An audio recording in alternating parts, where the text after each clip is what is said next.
Boa noite, igreja. Boa noite. Irmãos, abram comigo no Evangelho de João, capítulo 17, versículos 1 a 5.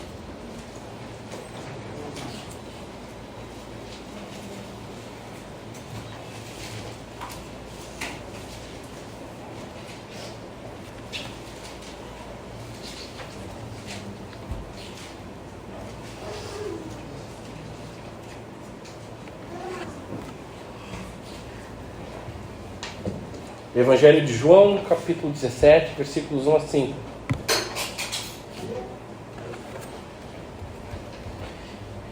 Diz assim o Evangelho: Depois de dizer isso, Jesus olhou para o céu e orou: Pai, chegou a hora. Glorifica o teu Filho, para que o teu Filho te glorifique, pois lhe deste autoridade sobre toda a humanidade, para que conceda a vida eterna a todos que lhe deste. E esta vida eterna, que te conheçam o único Deus verdadeiro e a Jesus Cristo, a quem enviaste. Eu te glorifiquei na terra, completando a obra que me deste para fazer. E agora, Pai, glorifica-me junto a ti, com a glória que eu tinha contigo antes que o mundo existisse. Até aqui.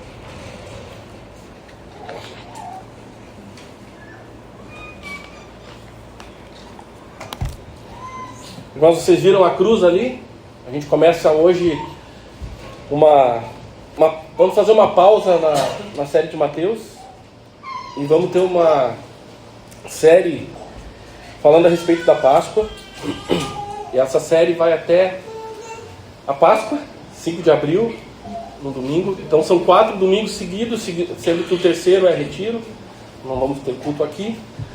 Mas então são 3 mensagens a respeito da Páscoa até essa data. E a gente precisa lembrar que a gente está passando por dentro de um tempo, né, no calendário litúrgico que é chamado de tempo de vida comum. E agora estamos dentro da Quaresma, mas desde Advento nós entramos na vida comum. E agora já na metade da Quaresma é um tempo que a gente precisa realmente parar para refletir sobre a Páscoa. Estamos muito próximos delas. A própria ideia da Quaresma é para ser um tempo de reflexão, principalmente um tempo, a gente não é muito dado a isso, mas um tempo de penitência de fato, um tempo de arrependimento, mas principalmente um tempo de muito refletir. E hoje vai ser um dia desses. E eu já tenho parado para pensar o que eu vou conversar com vocês essa noite, e para mim isso se consolidou quando, algumas semanas atrás, eu me peguei refletindo no fato da perda que a gente teve do irmão Haroldo. Todos aqui acompanharam isso, muitos aqui conheceram ele, uns hospedaram ele, outros eram amigos mais próximos do que eu era. E eu acompanhei o funeral dele online, não pude ir, mas fiz questão de acompanhar enquanto trabalhava. E é inegável que Haroldo foi um líder exemplar da igreja brasileira. E a gente sabe que, embora caso de câncer muitas vezes é vencido, pessoas passam por essa doença e depois contam boas histórias de como venceram. Alguns outros não vivem para contar a história. Haroldo foi um desses. Quem acompanhou, foi 3 anos de câncer, onde algumas vezes quem acompanhava à distância ficava bem esperançoso que ele teria vencido, mas não foi o caso. E, gente, não sei se vocês acompanharam, né, mas acompanhando algumas palavras que os familiares dele falaram a respeito dele no funeral, uma das que me marcou e me incentivou a escrever isso foi a sobrinha dele. A sobrinha dele, enquanto falava a respeito de toda a dedicação que ela viu seu tio fazer em vida, o quanto que ele trabalhou intensamente para o reino de Deus, de fato, ela comentou os bastidores que quem está à distância não consegue ver, quem não tem intimidade com ele não consegue conversar. Ela comentou sobre os bastidores da doença, de como é que ele se sentia, de como que ele entendeu o que foi esses 3 anos de doença. E nas palavras dela, obviamente tentei transcrever enquanto refletia, mas ela disse exatamente isso, que o tio dela, o Haroldo, ele sentiu mais urgência nos 3 anos finais de vida, e ele foi mais incansável no serviço ao reino de Deus do que o que ela já tinha observado quando ele gozava de plena saúde. E quem acompanha Haroldo antes dos 3 últimos anos de vida para os 3 últimos anos de vida, vai convir que quem está um pouco mais distante, centenas de quilômetros como nós estamos, que realmente a gente viu ele se movimentar mais e ser mais intenso no trabalho, exatamente com câncer. Olha só, né? E óbvio, por que eu fiquei refletindo? Porque quem lê biografias e quem, né, investiga a vida de homens piedosos que avisaram essa terra, vai ver que é algo comum pessoas cristãs dedicadas se perguntarem, interpretarem da forma como ele interpretou. Ele interpretou que de fato Deus estava fazendo que ele tivesse mais urgência nos últimos 3 anos de vida dele. Não estou querendo aqui dizer que a interpretação dele a respeito do porquê isso está acontecendo comigo é algo teológico, a gente deve dizer que serve de regra, mas é digno de se respeitar que uma pessoa que está sofrendo isso entenda que Deus está falando com ela exatamente isso. Deus está me colocando de alguma forma para refletir e ser mais intenso, urgente, já que eu sei que eu tenho pouco tempo. E eu fiquei refletindo isso porque não é um sentimento incomum em pessoas, em cristãs, pessoas cristãs piedosas, quando chegam o seu tempo no fim, se perguntarem exatamente isso, começarem a refletir exatamente isso, na jornada final da sua vida, se de fato estão vivendo, ou estão fazendo, ou terminaram aquilo que eles deveriam fazer, conscientes do seu chamado, bem pés no chão a respeito do tempo que lhes resta. Irmãos, por que essas reflexões sobre a nossa jornada, elas se intensificam, elas tomam um cenário exatamente no momento que a gente toma conhecimento que a continuidade da nossa vida foi abalada? Sabe por quê? Isso tudo eu pensando, refletindo, porque é comum a gente, quando olha a morte, nos perguntar exatamente isso. Quando a gente se depara com a morte, a gente perguntar, bom, o que eu tenho feito com a minha vida? O salmista já disse isso, né? Eu lembro do salmista que declara exatamente esse sentimento, quando lá em Salmo 90, se você quiser abrir, Salmo 90, versos 9 a 12, ele começa a refletir quando ele se coloca diante da finitude. Ele observa, enxerga o momento, vê que o perigo está próximo, e aí Salmo 90, versos 9 a 12, ele vai dizer assim: todos os nossos dias passam debaixo do teu furor, vão-se como um murmúrio. Ó, verso 10, os anos da nossa vida chegam a 70, 80 para aqueles que têm mais vigor.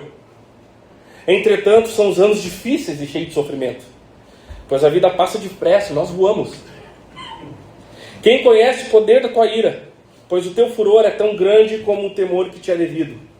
Aí verso 12, bem conhecido: ensina-nos a contar os nossos dias, para que o nosso coração alcance sabedoria. Sim, irmãos, o que o salmista está dizendo aqui é que se tivéssemos a luz do conhecimento do tempo que nos resta, seria bem óbvio que a gente usaria os nossos tempos, os nossos últimos momentos com mais sabedoria. É o que ele está dizendo. Então, quando eu digo que esse sermão ele vai ser um pouco reflexivo, mais filosófico, me perdoem. Talvez de todos que eu já tenha compartilhado, então, principalmente vocês, crianças, vão sofrer um pouco mais com isso, mas faz parte, a gente precisa conversar sobre essas coisas. A gente vai precisar refletir hoje à noite. Eclesiastes 7 a 2.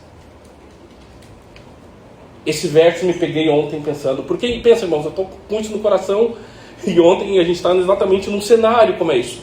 Eclesiastes 7 a 2, melhor é ir à casa onde há luto do que ir à casa onde há uma festa, porque ali se vê o fim de todos os homens, e os vivos a aplicam ao seu coração.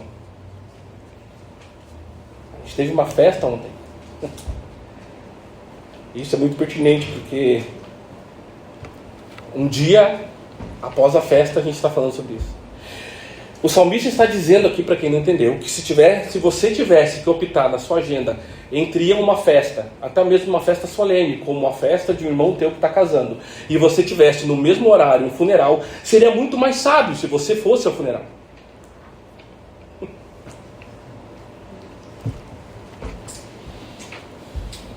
Porque ele espera que diante do funeral você vai ter reflexões que vão ser muito mais interessantes do que até mesmo uma reflexão de curtir, de festejar. Não tem nada errado do que vocês fizeram ontem. Mas está entendendo? Está entendendo o ponto aqui? A questão é que o que nós fizemos ontem como festejar é muito, muito legal. Muito legal mesmo. Mas é mais sábio que você, diante de uma aliança que é formada, talvez olhe um corpo que se vai e se faça boas perguntas, porque o sábio vai dizer, você vai olhar isso e vai aplicar ao teu coração.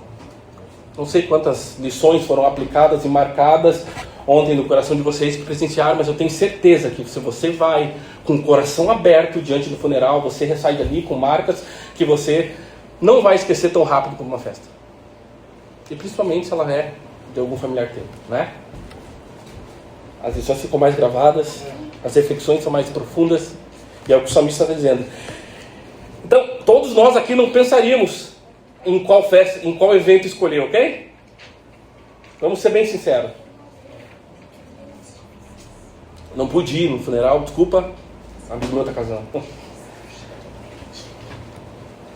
E por que a gente faz isso? Porque é algo ruim de lidar. A gente não é acostumado a fazer isso. A nossa sociedade moderna, de todas as formas, nossa sociedade ela tende a afastar a morte do horizonte da vida a qualquer maneira.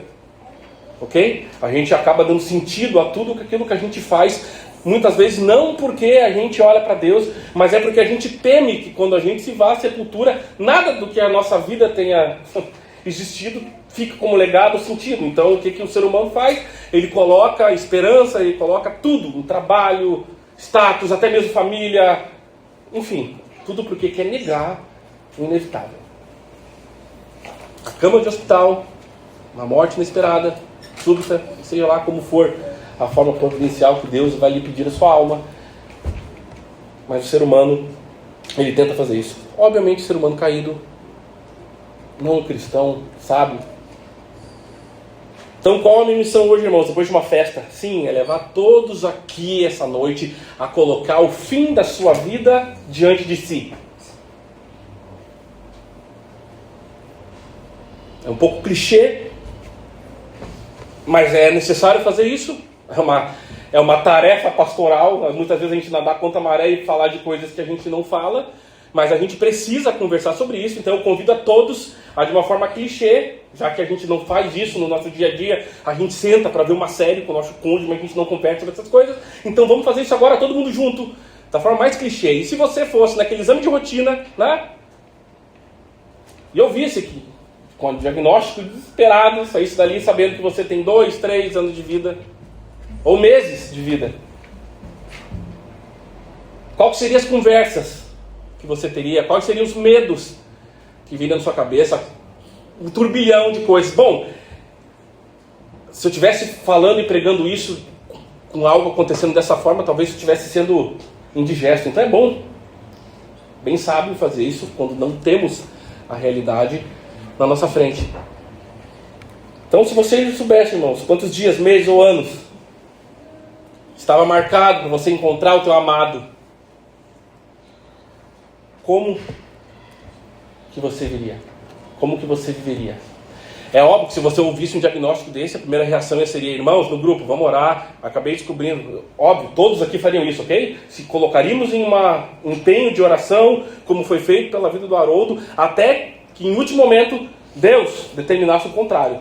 Não tenha dúvida disso. Mas paralelo a isso, seria muito sábio que se você ouvisse um diagnóstico como esse, você refletisse, pensasse, reconciliasse, colocasse exatamente coisas no seu lugar. Talvez isso seja uma das lições que a nossa finitude e a morte faz para nós, muitas vezes. Então guarda essa pergunta, o que você faria? Porque se você nunca fez essa pergunta para aquele que está do teu lado, comece a fazer de forma rotineira. Então eu quero olhar exatamente para aquele que durante o seu tempo de vida comum sabia muito bem, conforme os seus dias iam avançando, o tempo que lhe restava. E aí nos momentos cruciais, como a gente vê no texto, chegou aquele dia onde ele sabia que tinha vivido todos os seus dias para a glória de Deus e não desperdiçado nada do seu tempo. Veja, irmãos, durante os poucos mais de 3 anos de ministério, a gente olha, principalmente se você lê todo o Evangelho de João, você vai ver que existia um relógio que parece que sincronizava os passos de Cristo e que muitas vezes a gente vê, como João escreveu, Jesus orientando os fatos, a sua vida para esse relógio, chamado por uma expressão nas Escrituras como aquela hora, ou a hora é chegada, ou aquele momento, depende da tradução, se referindo exatamente ao que? A obra de Cristo na cruz, sua morte.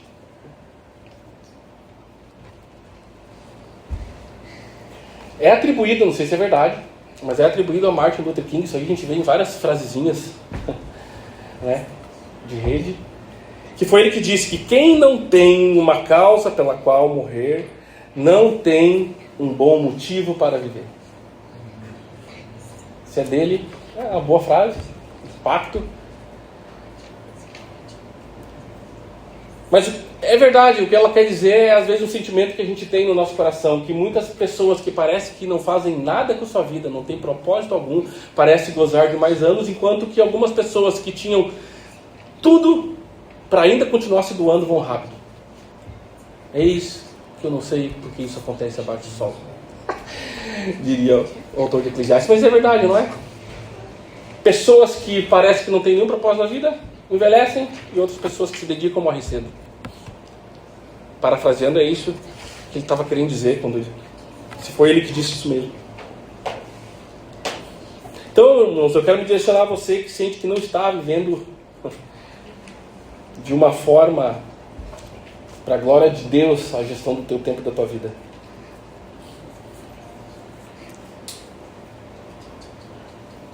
A gente precisa, diante de verdades claras a respeito do que a gente tem para fazer neste tempo, substituir e evitar muitas das coisas que são fúteis e que a gente só vai entender quando é fútil, quando a gente não tem mais tempo para gastar com elas e quando nossos olhos são abertos para outras coisas maiores. E, infelizmente, essas coisas acontecem quando você recebe exatamente essa notícia. Não existe mais tempo para os teus planos. Então, a minha oração é que essa noite, de uma forma que não lhe gere transtornos psicológicos, a não ser para o bem, que você saia daqui e que perdure exatamente esse sentimento e essa pergunta. E se for amanhã? E se for amanhã? Então eu quero tocar 2 verdades em que quando eu olho para a determinação de Cristo, eu posso aprender essa noite. A primeira vai ser que sim, a gente deve chegar ao fim tendo a certeza que a gente viveu os nossos anos para a glória de Deus. Esse é o melhor sentimento que a gente deve levar aos últimos momentos da nossa vida. Ter a certeza que a gente viveu para a glória de Deus. Você não deve esperar chegar o momento que você vai enfrentar a morte para refletir se sua vida foi vivida de forma que glorificar seu Pai. E se lamentar porque que você não teve tempo de viver anos que agora você não vai mais poder viver. Porque é muito disso que se escuta num leito, não é? Eu queria ter feito isso, mas não consegui. Eu não falei com fulano, mas agora... Então a primeira lição, devemos chegar ao fim da vida tendo certeza que vivemos nossos anos para a glória de Deus. E a segunda, a grande recompensa de uma boa vida passa pela cruz e não ao fugir dela.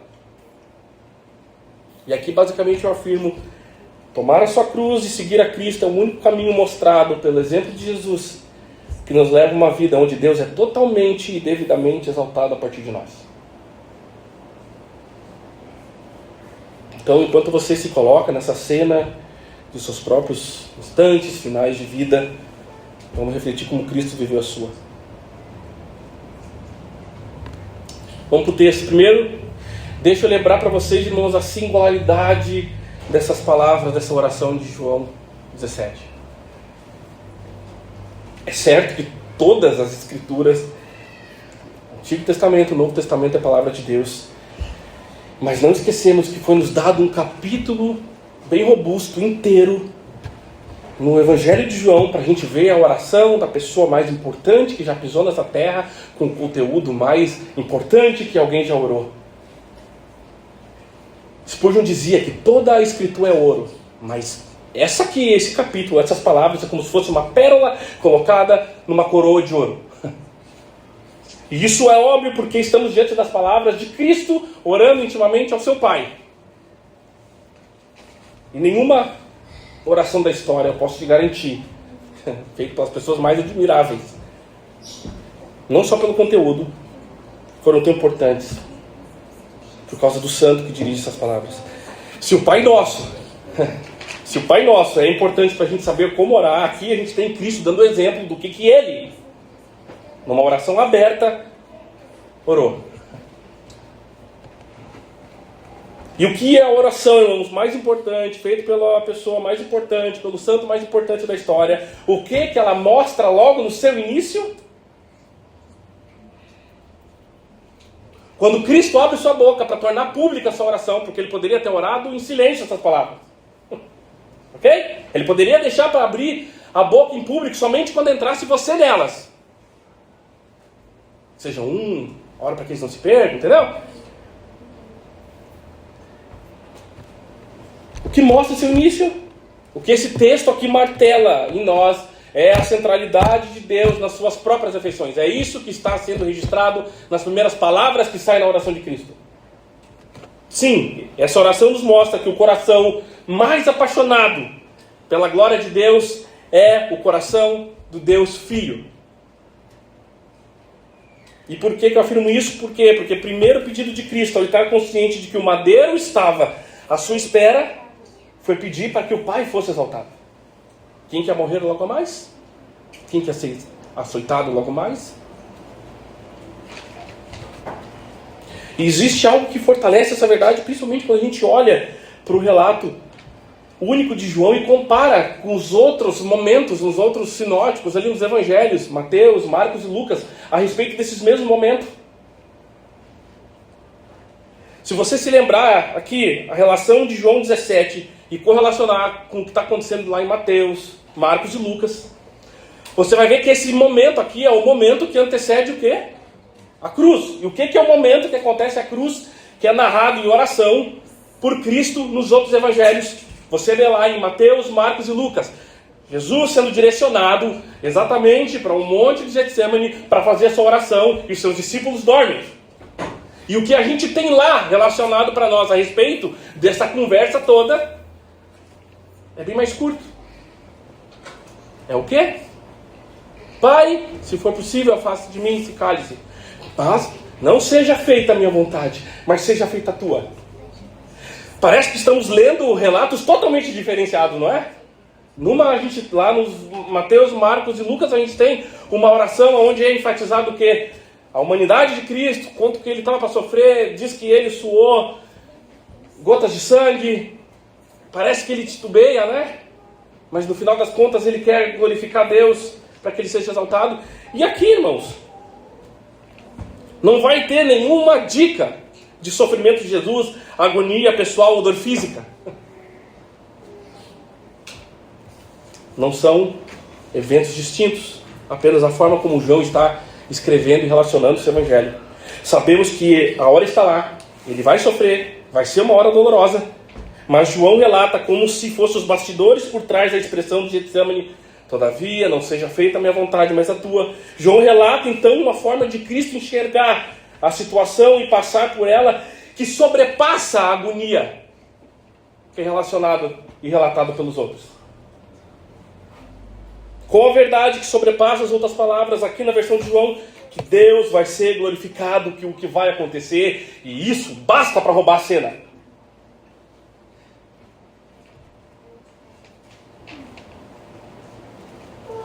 João dá atenção especial ao propósito ao qual Cristo está ali cumprindo a sua missão. Que acaba parecendo não haver espaço para os detalhes da agonia na sua narrativa. Não que ela não aconteceu, não que ela é menos importante. Mas é porque João aqui registra a essência motivadora da oração de Cristo e do qual ele caminhou aqueles anos na terra.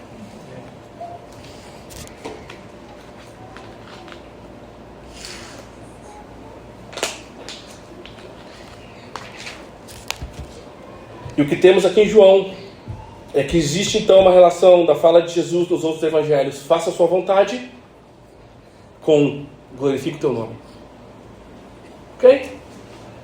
Faça a sua vontade com glorificado seja o teu nome. Então, irmãos, como as últimas preces de uma pessoa revela o que está de mais importante em seu coração, ou seja, a sua preocupação nos seus momentos finais geralmente são aqueles que, quando pesado na balança da reflexão da sua vida, geralmente são aqueles que você mais considera valor. Nós temos então uma janela aqui para o que Cristo considerava de maior valor. E aí, então, a gente entra aqui no verso 1. E no ponto 1, devemos chegar ao fim da vida, tendo certeza que a gente veio para a glória de Deus. Verso 1 diz: depois de dizer isso, Jesus olhou para o céu e orou: Pai, chegou a hora. Primeiro a gente tem aqui então uma indicação cronológica da oração. Depois de dizer isso. O que é isso? João 13, 14, 15 e 16. Depois de ter toda aquela cena que é narrada no Evangelho de João, Jesus então faz essa oração. Como eu disse, isso aqui então situa exatamente em um momento antes da sua captura pelo guarda naquela noite. Entenda? A ceia aconteceu, a oração aconteceu, de madrugada ele é capturado. Está tudo acontecendo ali. Então, essa oração dele acontece exatamente isso, antes dele ser capturado pela guarda. O que faz isso aqui coincidir exatamente com o que é relacionado na oração de Getsemane, como é relacionado lá em Mateus, Marcos, Lucas. E aí ele vai dizer então a hora tanto anunciada: Pai, chegou a hora. Como eu disse anteriormente, ao longo do Evangelho de João, Jesus vem falando dessa hora. João vem escrevendo a respeito dessa hora desde lá do início do ministério dele. E essa hora era aquela que sincronizava a sua agenda. Muitas vezes então vai ser dito que ela não era chegada. É assim como João escreve. Se você for ler, por exemplo, lá nas bodas de Caná, festa de casamento, quando a sua mãe pede para que ele se manifeste e resolva aquela questão toda da falta de vinho, ele vai dizer que não era ainda a hora dele. Está lá em João 2,4. Mais tarde, na festa do templo, quando tentaram prender ele, as escrituras, João vai dizer que não conseguiram, pois não era chegada ainda a sua hora. A hora. João 7,30. Outro momento no templo, enquanto ensinava, os fariseus ficaram indignados com as afirmações que Cristo fazia a seu próprio respeito. Mas o relato vai dizer que ninguém o prendeu. Por quê? Porque não era chegada ainda a sua hora. Mas quando foi chegando aquela noite da ceia, foi se aproximando a Páscoa, aí mudou. Às vésperas da ceia, por exemplo, Cristo já iniciou outro tipo de discurso com seus discípulos a respeito. Se você abre João 12, 23 a 24, Jesus vai responder dizendo: chegou a hora de ser glorificado o Filho do Homem. Digo-lhes verdadeiramente que se o grão de trigo não cair na terra e não morrer, continuará ele só, mas se morrer, dará muito fruto. A relação aqui da metáfora é bem clara. Jesus era o exemplo do grão de trigo que cairia na terra e frutificaria abundantemente, ou seja, existe um caminho de morte para ele, e ele iria ser aquele que iria semear a sua vida. E nesse caminho de morte, o seu morrer seria o seu último plantio, que daria fruto em abundância. É o que ele está falando a respeito da morte dele. Uma sociedade basicamente agrária, isso aqui não era nenhuma dificuldade para eles entender uma metáfora dessas. Paulo vai usar exatamente a mesma metáfora quando ele vai falar lá em 1 Coríntios 15 a respeito de o que o crente está fazendo com a sua vida nesse corpo. Quando ele vai dizer que estamos indo para um caminho aonde pegaremos esse corpo, vamos semear ele em morte para que a gente tenha um corpo ressuscitado e glorioso. E ele vai usar exatamente a mesma figura, a mesma analogia, dizendo lá em 1 Coríntios 15:36, insensato, o que você semeia não nasce a não ser que morra. Quando ele conclui falando isso a respeito da esperança da ressurreição, que traria uma glória maior para os seus irmãos. Irmãos, Jesus nunca falou de glorificação sem falar do processo da morte primeiro.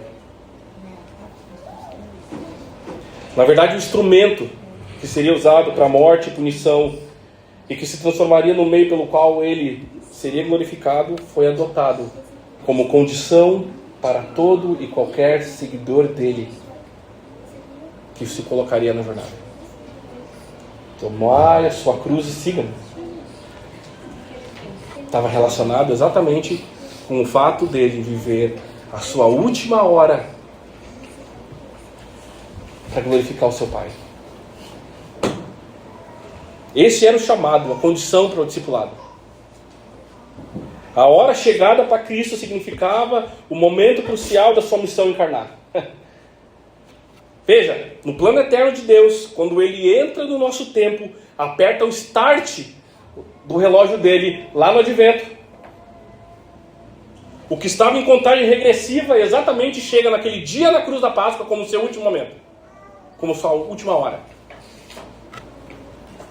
Ou seja, foi o confronto, pegando aqui uma linguagem esportiva que Paulo vai falar do combate, foi um confronto ao qual ele se deparou durante todo o teu tempo de ministério, degrau após degrau, milagre após milagre, ensino após ensino. Foi o seu grande ápice da sua obra. Foi exatamente chegar naquela hora, aquele momento. E por que era decisivo? Como é que ele enxerga esse momento? Ele enxerga o momento em que sua obra seria consumada, terminada. O elemento central dessa petição, então, irmãos, vai estar revelado aqui no verso 1 e no verso 5. O verso 1 diz: glorifica o teu filho para que o teu filho te glorifique. E lá no fechamento, no verso 5 diz: e agora, Pai, glorifica-me junto a ti com a glória que eu tinha contigo antes que o mundo existisse. Uau! O que está rolando nesse pedido? Glorificação do Pai através da glorificação do Filho. É muita glória, não é? Eu sei que é muita glória para cá, muita glória para lá. As crianças devem estar loucas. Glória, glória. Mas é isso mesmo que Jesus buscou durante todo o tempo da sua vida e fazia toda a questão, ele iniciar a sua oração fazendo exatamente isso, pedindo exatamente isso. E aí aqui é minha obrigação abrir um parêntese rápido para que a gente fale o que é essa glória, o que ele está orando, porque senão não faz sentido algum. Em 4 versículos aqui ele fala 5 vezes esse termo. Então a gente precisa pelo menos entender o que ele está pedindo aqui. Irmãos, glória, literalmente, significa ser pesado, ter peso, importância, relevância, de extremo significado. Era essa a tradução literal do termo usado no Antigo Testamento, kavod, ou doxa no Novo Testamento. Paulo, o texto que eu citei, 1 Coríntios 15, ele vai falar exatamente sobre isso, sobre uma espécie de honra, de brilho, de importância ou de esplendor que o corpo glorificado vai ter exatamente quando nasce de novo, quando ressurge. Ele usa esse termo exatamente para trazer uma noção de que algo de mais importância, de valor, de honra está sendo colocado nesse novo corpo. Então tem essa ideia, sabe? De peso, de importância, de relevância. E aí existe uma definição preliminar que seria dizer que a glória tem a ver com então um brilho radiante que transborda da infinita, superior majestade de Deus. Eu sei que é muitos termos aqui, mas é uma definição preliminar. Está relacionado então com a beleza de Deus que irradia. Se lembra lá no Monte da Transfiguração? Jesus em carne, em algum momento, diz que os discípulos olham para ele e é rasgado o véu da sua carne, a qual ele encarnou, e eles conseguem ver uma glória que eles nunca tinham visto. Não era uma glória que foi inventada, era a glória do Filho de Deus, que estava velada pela carne. Mas eles olham para aquilo e eles não conseguem quase enxergar. A glória do Filho de Deus tinha sido revelada de uma forma que eles puderam ter uma percepção dela. Uma maneira de você então entender a glória de Deus é lembrar do conceito de santidade nas Escrituras. Não são as mesmas palavras, mas estão totalmente relacionadas. Porque a santidade de Deus é o fato dele estar separado, ser diferente, estar em um totalmente outro patamar daqueles a qual criou, que nada pode ser comparado ou equiparado a ele. Okay? O conceito de santidade é isso, é separado. Sua perfeição, sua grandeza, seu poder estão numa categoria tão distante que ele está sozinho nessa. Ser santo, como Deus é santo, significa isso. Separado. Perfeição, grandeza, valor infinito. Aí quando a gente olha para Isaías 6, texto conhecido que fala a respeito da santidade de Deus, você vai ver lá os anjos clamando o quê? Santo, santo, santo é o Senhor dos exércitos. E o que vem em seguida é: a terra está cheia da sua... É quase que a pessoa é elevada a falar: a terra está cheia da sua santidade, mas não é isso que diz. A terra está cheia da sua glória. Quando Isaías está olhando para a grande majestade de Deus, o que ele consegue ter essa percepção: uau, você está muito acima, você é totalmente puro. E aí ele olha para a consequência, para onde isso irradia, o que ele consegue falar? Toda a terra está cheia de glória. Intrinsecamente tanto, e toda a terra está cheia da sua glória. A partir disso, alguns teólogos definiram que a glória de Deus é a manifestação dessa beleza da santidade. É outra definição. É quando a sua santidade vem a público. Quando isso acontece, o que a gente vê é exatamente a glória manifesta. Por isso que eu disse, elas não são a mesma coisa, mas elas estão quase que inseparáveis. É a maneira com a qual ele evidencia a santidade para que as pessoas percebam. Então é justo dizer que a glória é a manifestação da sua santidade. É justo. Lembra-se lá do caso de Levítico 10? Quando os filhos de Arão oferecem incenso estranho diante de Deus. E aí morre Nadab e Abiú, filho de Arão. E Deus diz exatamente isso: mostrarei a minha santidade naqueles que se acheguem em mim e serei glorificado diante do povo. Ou seja, compreender, ver em certo sentido, perceber a santidade está relacionado com Deus manifestar a sua glória. Então, o que eu tenho para dizer é: tem uma relação com santidade, não é um atributo, mas é algo que cobre, está contido nos seus atributos, porque quando você olha para tudo que é manifestado a respeito de Deus nas Escrituras, você vai dizer que é glorioso.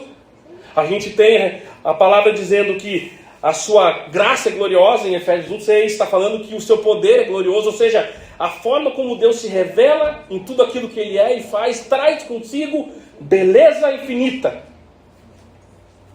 Sim, glória é difícil de descrever, de entender, porque é um conceito como beleza.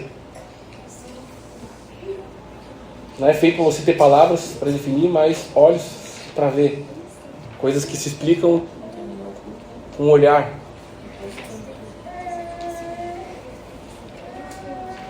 Crianças, na Bíblia, glória significa então algo que é muito importante, valioso, cheio de beleza. É como uma luz muito bonita que sai de quem Deus é.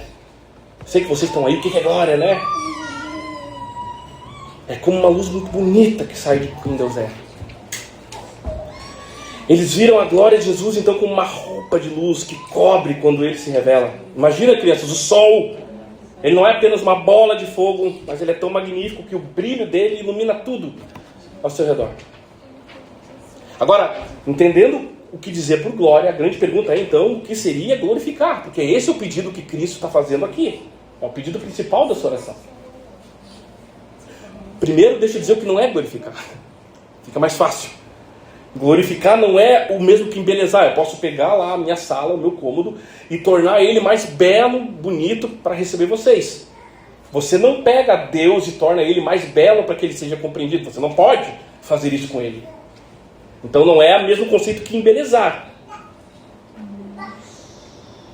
A gente não tem como deixar o sol mais bonito, nem o mar mais bonito. A sua glória, se sua glória significa sua importância, seu peso, a sua valiosa dignidade, logo eu defino glorificar a Ele como: em tudo que eu faço, penso, atuo, tem nele a razão da minha alegria e meu prazer. Ou seja, Deus é glorificado quando as pessoas veem que a minha maior alegria A alegria da nossa vida está nele. Ou seja, glorificar a Deus é viver de uma forma que as pessoas percebam que Deus é o maior valor da nossa vida.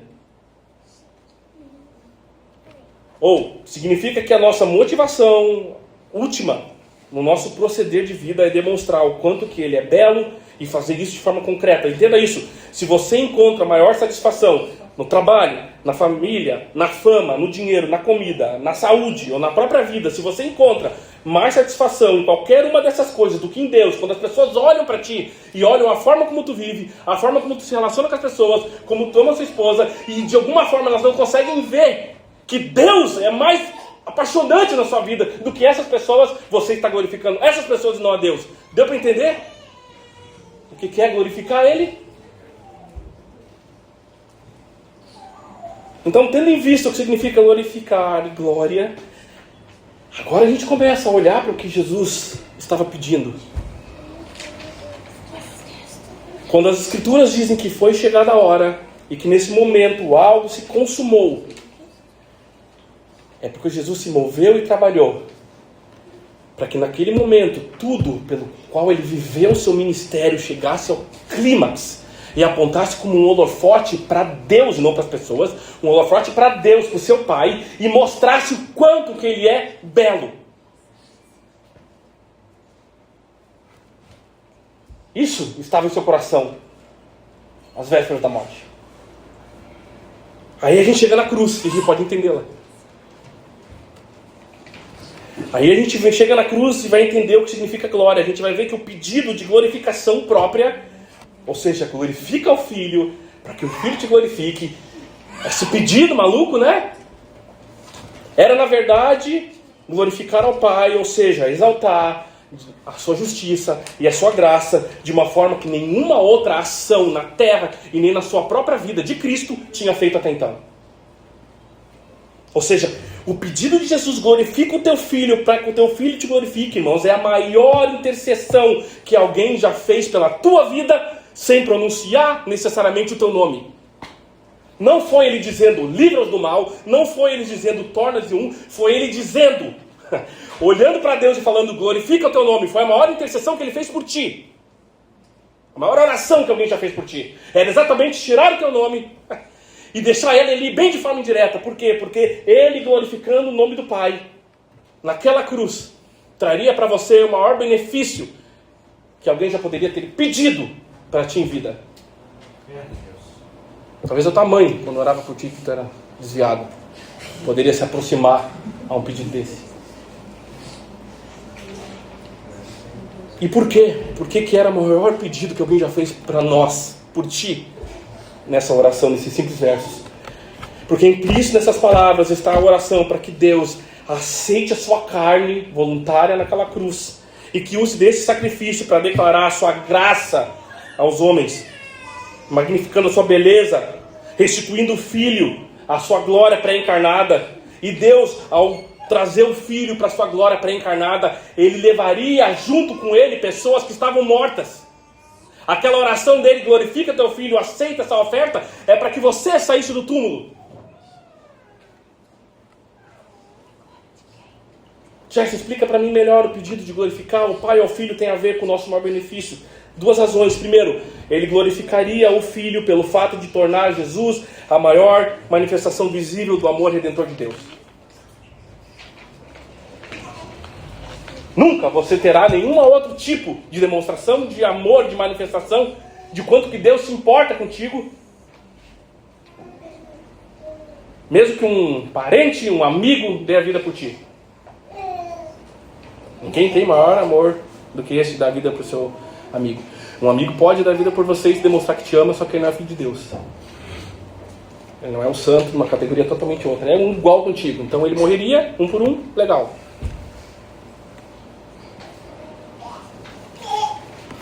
A segunda razão. Bom, essa é a primeira. Ela glorificaria o Filho pelo tornar Jesus a manifestação visível do amor redentor de Deus.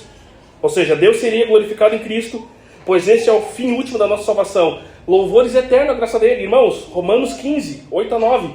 Cristo foi feito ministro da circuncisão para que nós, os gentios, glorificassem a Deus pela sua misericórdia. Está acontecendo ali nessa oração. Então a hora chegada é o clímax da sua obra expiatória. É o que ele vai dizer no verso 4. Eu te glorifiquei na terra, completando a obra que me deste para fazer. Mas a segunda forma também é que Deus seria glorificado, pois na cruz Deus teria a sua justiça exaltada. Em que consiste a obra da cruz? O significado profundo da cruz era, em primeira instância, tornar o nome de Deus grande, honroso, manifestando a sua justiça. A cruz era a obra última que Cristo tinha para realizar, exatamente para glorificar o nome de Deus e exaltar a sua justiça. Existia um sacrifício preparado como uma solução definitiva para a fama de Deus. O cordeiro preparado antes da fundação do mundo, planejado por Deus para ser um golpe em cima da injustiça, colocado no madeiro, mostrando que Deus é justo. Por mais que passe séculos e pareça que não seja, era o que estava acontecendo ali. É o que diz Paulo lá em Romanos 3. A quem Deus propôs do seu sangue como propiciação, do seu sangue de quem? Do seu filho, como oferta de propiciação, mediante a fé, para manifestar a sua justiça, por Deus ter, na sua tolerância, deixado impunes os pecados anteriormente cometidos. Romanos 3,25. Sabe o que está dizendo aqui? O problema que carecia de uma solução era que Deus, irmãos, por alguma razão, parecia ser injusto. É só você ler o Antigo Testamento e você vai sentir muitas vezes isso. A gente vê vários debates aí, vários argumentos de pessoas que abandonam a fé, ou que talvez nunca tenham entrado nela, porque sentem que estão olhando para uma forma de Deus injusto. A retidão de Deus estava em jogo naquela cruz. Seu nome, a reputação deveria ser reivindicada. Era isso que o Filho iria resolver também ali. Por isso que eu costumo lembrar que com todo o amor de Deus que foi demonstrado ao ser humano naquela cruz, e individualmente a você e a mim, antes a cruz de ser também por causa nossa, era por causa de Deus. A missão de Cristo que glorificaria o Pai, ou seja, a obra que foi dada para Ele fazer, era a seguinte: tapar a boca de todos aqueles que poderiam gritar injustiça diante dos atos misericordiosos de Deus, de não levar em conta as agressões que estavam esparramadas pelos seus santos das páginas do Antigo Testamento. Como se explica isso? Deus, por séculos e séculos, fazia e fez o que o Salmo 103:10 fala. Deus não trata nós segundo os nossos pecados, nem nos retribui segundo as nossas iniquidades. Ele fez isso exatamente durante séculos e séculos. Não retribuiu alguém conforme os seus pecados. Porque em vez de colocar a vida dessas pessoas, ele colocava animal. Então realmente ele não nos trata segundo os nossos pecados. Era isso o que, quando você olhava para a questão de Deus e sua justiça, e você olhava para um número grande de santos que viveram do passado, caíram, levaram um bezerrinho lá, falaram que estavam arrependidos, mas alguma coisa ainda estava estranha. Aquele sangue não era suficiente.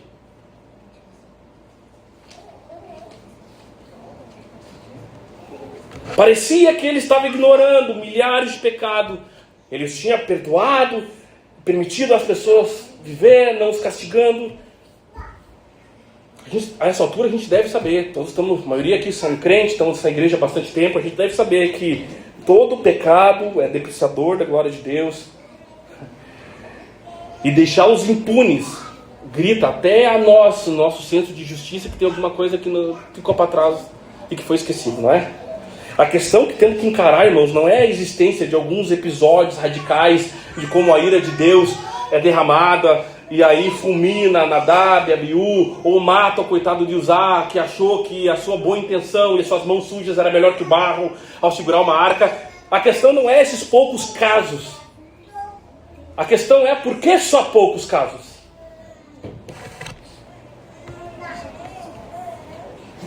E Davi, que quebrou tantos mandamentos quando é escrito numa pedra? Deus viu a sua glória sendo desprezada por pecadores. Ele viu seu valor depreciado, seu nome desonrado pelos pecados. E em lugar de vindicar, reclamar o valor da sua glória, eliminando o povo Ele o faz eliminando seu filho. Cristo ofereceu a sua vida para que Deus se tornasse o que Paulo vai dizer em Romanos 3,26, justo e justificador. A sua obra foi se tornar nosso justificador, meu e seu. O fato de ele querer honrar o Pai, glorificar o Pai para que fosse justo, resolveria o nosso problema.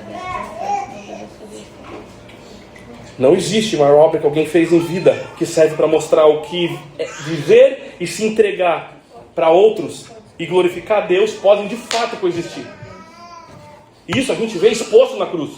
Como que a gente vive para outros, como que a gente não troca e não coloca outros no lugar de Deus, como que a gente ama a Deus sobre todas as coisas, como que isso acontece e como que isso pode coexistir. Simples, cruz, morte, vida curta, renúncia. É na cruz que a gente vê que uma recompensa nos foi reservada, e esse é o segundo ponto. A grande recompensa de uma boa vida passa pela cruz e não fugir dela. Verso 2 e 3. Pois lhe deste autoridade sobre toda a humanidade, para que conceda a vida eterna a todos que lhe deste. E esta vida eterna, que te conheçam, o único Deus verdadeiro, e a Jesus Cristo a quem enviaste. Quando eu menciono que existe uma recompensa que se traduz numa verdadeira e real vida boa que passa pela cruz, é exatamente o que Jesus está revelando aqui nesses versos. Jesus, através do sacrifício, como uma recompensa pela sua obra, ele sabe que ao ser glorificado, como era antes com o Pai, na sua ressurreição, ele vai carregar com ele cada indivíduo que crê no seu nome.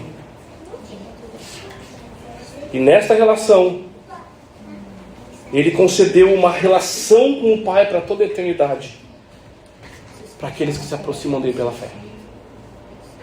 Irmãos, dentro de uma multidão de seres que Deus concedeu viver nessa terra, diz o texto que alguns foram dados a Jesus.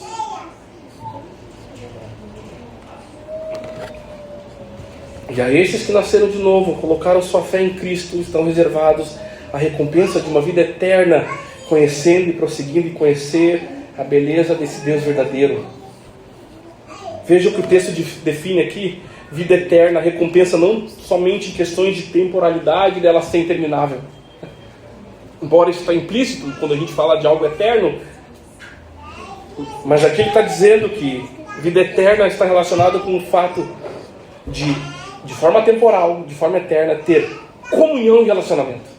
A vida eterna é essa, que conheçam a Ti, é o Deus verdadeiro. E a essa exaltação que culminaria no regresso de Cristo, a sua glória que tinha anteriormente com o Pai está conscientemente sendo concluída na cruz, irmãos. É o verso 4. Eu te glorifiquei na terra, completando a obra que me deste para fazer. Não existia uma forma de Jesus completar a sua obra evitando madeira. Ele sabia disso.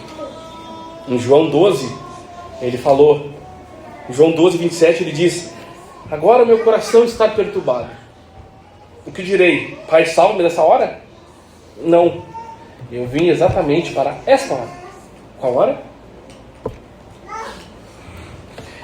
Estava no plano de Deus conferir ao Filho a autoridade através da humilhação e obediência até a sua morte, para que eu e você olhasse para o Filho, rendesse a Ele graças e vivesse na comunhão do Pai eternamente. Agora, irmãos, o que nos ensina a olhar para essa oração, considerando que Cristo estava ciente que a morte dele encerraria a sua maior obra que ele estava realizando em vida para Deus? E algumas questões aqui que eu concluo. Primeiro, a cruz de Cristo não é apenas o meio da nossa redenção, mas ela também é o modelo da nossa vocação. Deveria ser a forma como o sábio escolhe viver os seus dias. Porque lá no Antigo Testamento o sábio refletia. Ou seja, aquilo que acontece na vida de Cristo se torna o padrão da vida cristã. Qual? Viver para a glória de Deus, realizando a obra que nos foi confiada antes e até que chegue a nossa hora. Leia e você vai ver que o ministério de Jesus inteiro converge para esse momento. Tudo que ele fez, ensinou, curou, a reunião dos discípulos, o ensino, preparava o caminho para essa obra maior, a redenção realizada na cruz.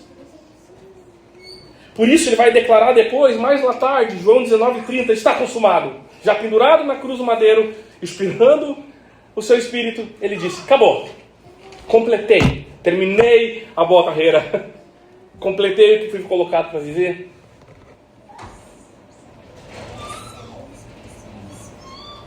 Cristo viveu de tal maneira que ao chegar à morte, a sua missão estava cumprida. Será que a gente pode dizer isso a respeito da nossa?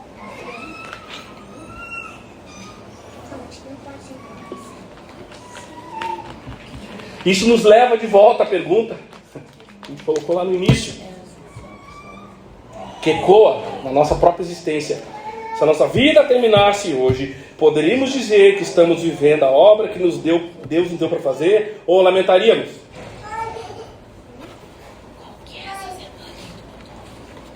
Ou será que levaríamos para o túmulo diversos arrependimentos de coisas inacabadas que abandonamos, por corrermos atrás de outras?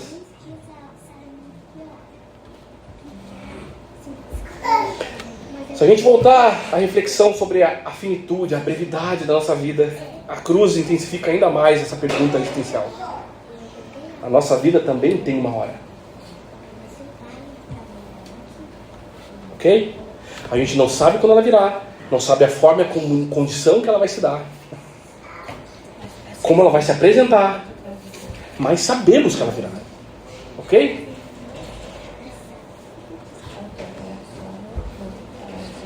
E por isso a pergunta não é apenas, então tá, quanto a gente vai viver, quantos planos vai realizar, mas estamos realizando nas nossas obras que glorificam a Deus, a exaltação das excelências de Deus, estão sendo o objetivo final de todo esse meu trabalho e cansaço, porque se você para conversar, é exatamente isso. Pessoas cansadas, afadigadas, querendo que o dia tenha mais horas, que não conseguem ter tempo para nada, desorganizados do seu jeito de vida, esperando uma pregação que nem essa para que você saia e talvez se pergunte, e se for amanhã que vão pedir a minha alma?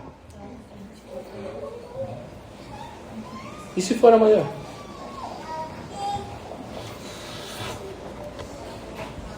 De acordo com as Escrituras, eu posso dizer que é totalmente tolice você acreditar, por causa da longevidade da vida e das estatísticas, que é bom que você, porque dizem que você vai viver até 80, 90, você começa a pensar isso quando tiver 79, 80. Te digo, se é sábio, comece a pensar hoje, se amanhã vão lhe pedir a sua vida. Meu desejo é que, assim como Paulo disse, examinando a sua vida, interpretando o que estava para acontecer, prisão, vão cortar minha cabeça logo ali, já estou preso, dessa vez eu não escapo, acho que é agora. Ele completando, fazendo essa reflexão, ele disse, combati o bom combate, posso encerrar, completei a minha carreira. Ele foi quem escreveu Efésios. Você lembra o que ele diz lá em Efésios 5, 15 e 16? Efésios 5, 15 e 16. Tenham cuidado com a maneira como vocês vivem, que não seja como insensato, mas como sábios. Parece que ele está lendo aqui Eclesiastes, lendo Salmo, né? Tenham cuidado a maneira como vocês vivem. Verso 16. Aproveitando o máximo cada oportunidade de NVI, ou a famosa revista atualizada, remir o tempo. Remir o tempo significa não desperdiçar a vida em futilidades, aproveitar oportunidades espirituais, viver com consciência da brevidade da vida, usar cada momento para aquilo que tem valor eterno. Isso é remir o tempo. Assim, o ensino de Paulo se conecta profundamente com a reflexão sobre como somos finitos. Já que os dias vão ser limitados, o mundo está marcado pelo mal, o cristão sim deve viver de forma intencional e sábia com o seu tempo. Agora, diferente de um jeito estoico que também quer remir o tempo, nós cristãos, a gente acredita que não temos o autocontrole sobre ele. Ok? Eu não estou aqui enfatizando que devido à brevidade do seu tempo você invista em produtividade, mérito, autogestão da vida, amplie negócios, porque muitas vezes quem tenta ser mais administrador do seu tempo, somente nessas questões de estar fazendo isso porque está mais preocupado com a sua aposentadoria e seu plano de viagem do que com a glória de Cristo. Então eu não estou falando isso. Corremos o risco de não aceitar a possibilidade que amanhã poderá ser perdido a nossa vida, porque na verdade estabelecemos uma série de coisas a fazer. E longe de nós que isso aconteça. A questão é, mas quais dessas obras e planos estamos considerando que são obras que estão sendo feitas para glorificar o nome dele? Essa é a questão da reflexão. Tiago nos lembra que é a nossa vida. Somos apenas neblina que aparece por um instante e logo se dissipa. Ou seja, a ideia é que a vida humana, sim, ela é breve, frágil, imprevisível. Não temos garantia sobre amanhã. Ok? Somos cristãos, mas não temos garantia alguma sobre amanhã. Você olha seus exames, está tudo bem. No outro dia, pum, piripaque.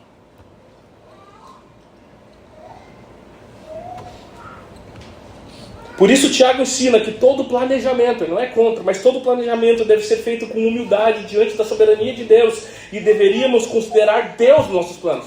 Por isso que ele vai dizer, se Deus quiser, faça isso ou faça aquilo. Se Deus vai estar nesse negócio, faça isso ou faça aquilo, ok? Ele não está falando que você deixe de vir um tolo e não pense mais nas coisas. Mas considere Deus nessas questões. E seja humilde com a questão que você é como a névoa.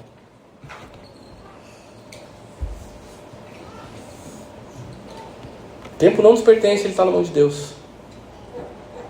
Mais uma frase clichê. É verdade.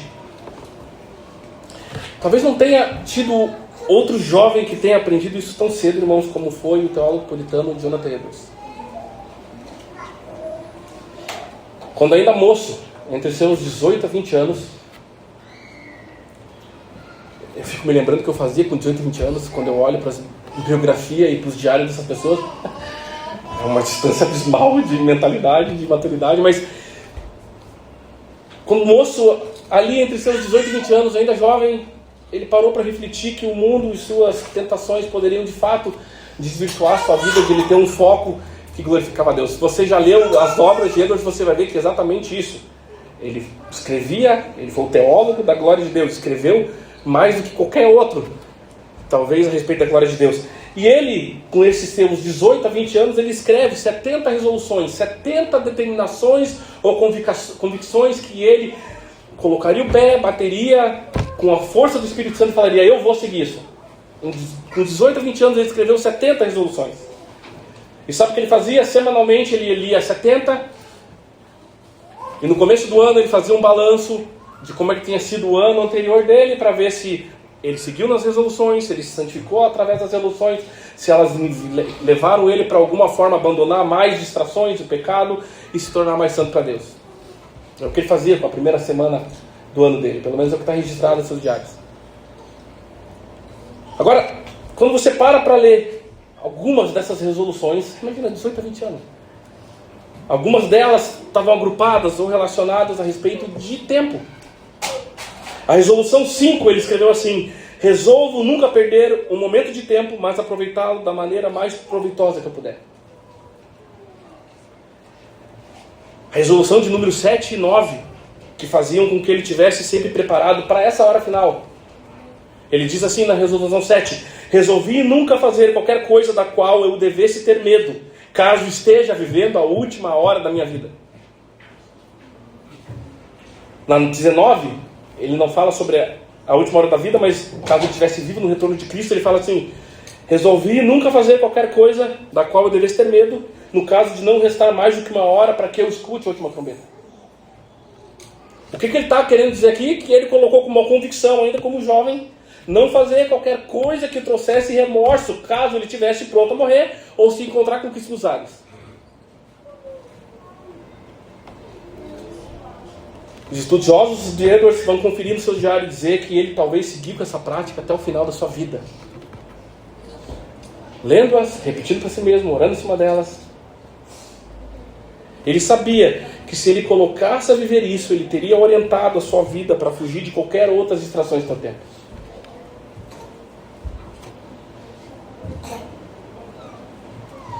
O que você mais teme quando se coloca no quadro de enxergar os minutos finais da sua vida?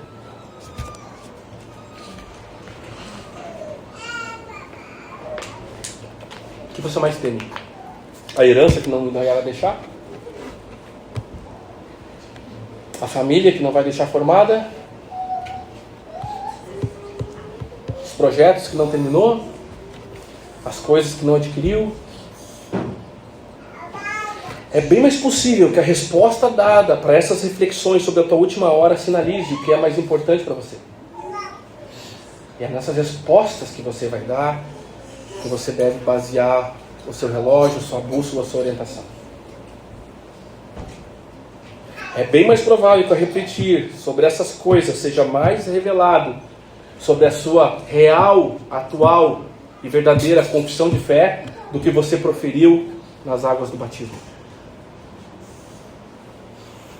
É mais provável que essas reflexões, essas respostas falam mais a respeito do seu coração com Deus, quanto de quando você disse, eu o aceito, como se fosse uma decisão justa entre Cristo e qualquer outra coisa. Você só estava nascendo de novo, você era morto lá. Agora, com maturidade, com tempo de vida, você talvez possa a responder isso, saber em que lugar Deus está no teu coração. E aí sim, essas respostas honestas a essa reflexão, possa falar em quem você verdadeiramente deposita sua esperança, a qual Deus você verdadeiramente serve. Isso é um bom programa para se fazer em casa. Última lição. Cristo, em sua véspera de morte, o enfrentou, pois sabia que sua obra não só era de valor glorificante a Deus, como a razão da sua recompensa. Jesus sabia que a cruz era o caminho para a sua glória e que estaria vivendo ela ao lado do Pai novamente. Assim, ele deixou aos seus discípulos uma forma de encarar a sua vida que não se perde quando se morre, mas se cumpre quando se termina. É uma outra forma de enxergar e de como viver para quando se chega a essa última hora, correto? Meu Senhor viveu, caminhou, se preparou para esse momento de vida, para esse final de obra, e Ele nos deixou agora um mandamento, uma forma de viver, um exemplo a seguir, que deve culminar em que tipo de expectativa, quantos anos de expectativa de vida, qual tipo de aposentadoria ou de vida final deve chegar. Estava lá o padrão, estampado para eles, nu, ensanguentado, estava lá o padrão de final de vida e de boa vida, a qual Jesus garantiu que a partir disso uma recompensa seria dada. A Páscoa significa para nós que existe algo infinitamente mais poderoso que nos liberta do poder que a morte opera em nós. Isso porque ela elimina a inimizade que tínhamos com Deus quando vivíamos uma vida de ignorância, correndo atrás de outros ídolos, mostrando que existe sim uma glória que não há de ser comparada com qualquer outro tipo momentâneo de tribulação, engano que a gente pode experimentar. A Páscoa serve para sincronizar com a agenda de Deus sobre o que é mais importante para a gente fazer. E nos ajuda, com certeza, ao que devemos abandonar. Então, faça essa reflexão bem profunda. Que aí você talvez chegue de uma forma honesta a saber com quem tempo mais tem que passar, com quem deve fazer, o que deve abandonar, o que deve desligar, o que deve ligar.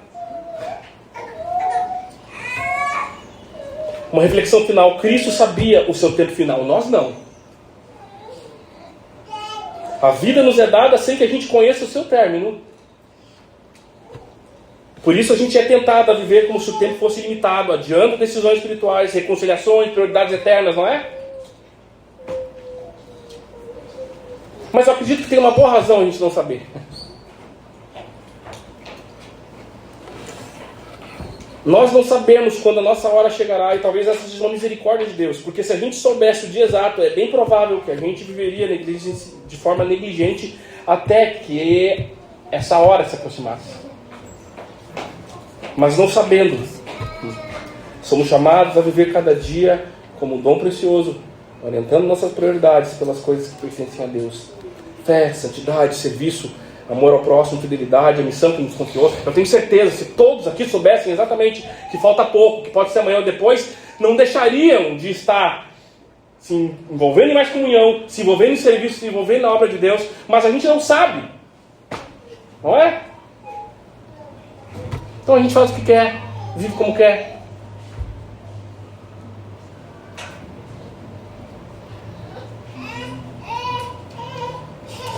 A incerteza da nossa última hora torna-se um convite à sabedoria. Viver hoje de modo que quando a nossa hora chegar, seja com aviso prévio de alguns dias, meses ou anos, a gente possa dizer que também buscou glorificar a Deus e está consumado aquilo que foi nos dado para fazer. Amém? É isso que eu peço de toda essa reflexão que a gente pode estar compartilhando e que a morte tem para nos ensinar e que eu compartilho com vocês. Não ia ser fácil, ok? Todos nós vamos ter que conversar e traduzir isso para as crianças depois.